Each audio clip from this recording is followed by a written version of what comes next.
Female ಅಲ್ಲ female ಬೆಳಿಗ್ಗೆ ಇದೈತಲ್ಲ ಅದು ಯಾಕಂದ್ರೆ ಹಾಂ ಬೆಳಿಗ್ಗೆ ಇದೈತಲ್ಲ ಅದಕ್ಕೆ ಸ್ವಲ್ಪ ಬಂದಿದೆ.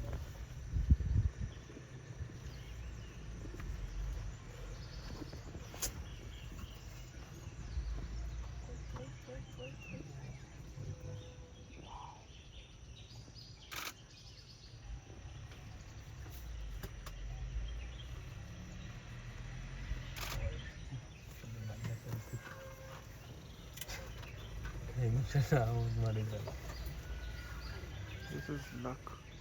ಹೋಯ್ತು